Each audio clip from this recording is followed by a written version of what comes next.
Squarespace just continues to improve their platform and add new features natively that will allow you to get rid of third-party integrations, which sometimes make your website clunky.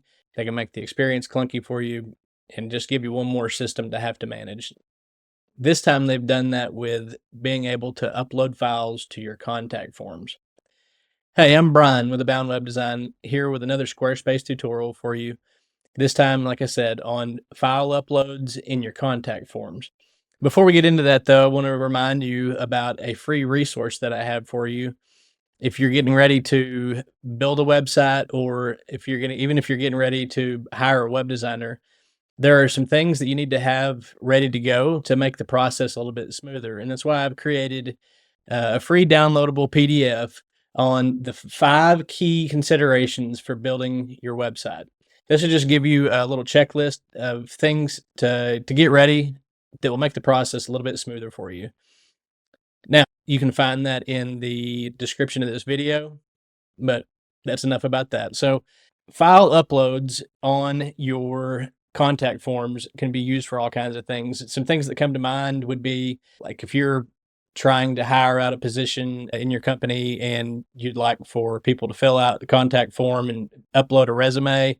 Maybe you're having a contest of some kind of an art contest, and you want people to be able to submit some of their work, some of their creations. You can do that with the file upload.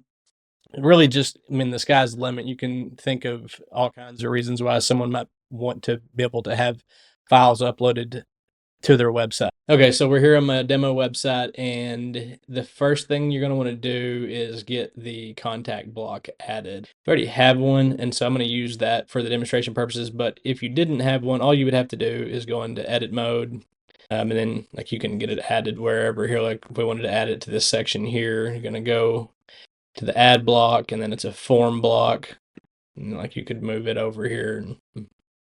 Anyhow, not going to use that there. Let's go ahead and save that, and then we'll go out of edit mode and then go over to the contact page and then go into edit mode. And as you can see here, I'm going to move myself out of the way here.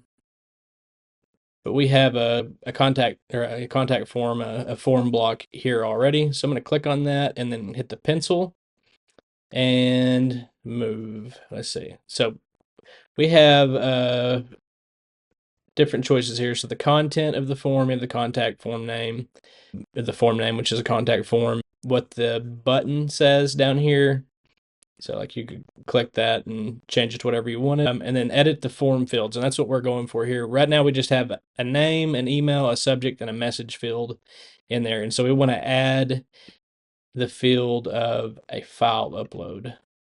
Okay, it's that simple. So now if you wanted to change some things about this, it's you can click the arrow here, and you can the label is file upload. You could change that to something else if you wanted to. You can add a description, which will appear, I believe, below the file upload there. So, for example, if you wanted to have resumes uploaded, you could say, I don't know, upload your resume here. And you can see that populates there. Now, and then you can make it required, which would probably be a good idea if that's what the point of the contact form. And then it can take any type of files, or you can allow it and make it to where it only allows certain types of files. And there's 2 ways to look at this. You don't want to pigeonhole people into a certain file type, then you can allow everything so that you make sure you get as many entries as possible. But then the downside of making to where it's only specific file types, that would be the downside there, is that some people may not have a specific file type if you eliminated some. But if you had a reason why you can only use a certain file type, then you have the ability to do that. So you toggle that on, and then you would just select. So let's say you only wanted it to be these image files. Or for a resume, you would probably want it to be this document. And so you would go the docx, doc, PDF, or text files. And so let's just go with that. And then the max number of files that they can enter, and this will go all the way up to 5. Now that wouldn't be useful with a resume probably. But like I was talking about, like the art contest, if somebody was submitting digital files of a painting that they had created, something like that, and they wanted to do multiples, you might have a reason to be able to do more than that. So, all right, so we just go back here, and now you'll see all they would have to do there. Let's go exit. We'll go into the preview, and you can see it will allow them to be able to access their file system on their computer and then be able to add whatever file that is, enter the other required information, and then it will submit. Now, once that happens, you're going to find the results of that in the back end of your website. Okay, sorry about that. Squarespace has moved some things around, so you have to forgive me for that. But I probably should have just showed you this in the first place. The easiest way to get there, I was going to show you over here where you would go, and it's actually under contacts, but it ends up going into this. But that's so you're going to see this right here.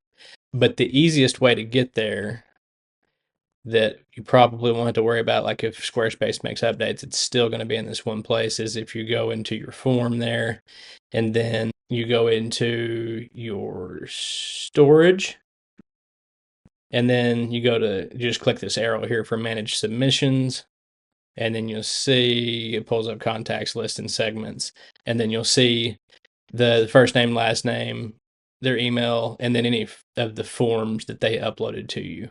So that's all there is to it. Hopefully you found that useful. If you did, please leave a like and subscribe if you want more Squarespace tutorials like this one. And if you would like me to build your website for you, you can find my contact information in the description below.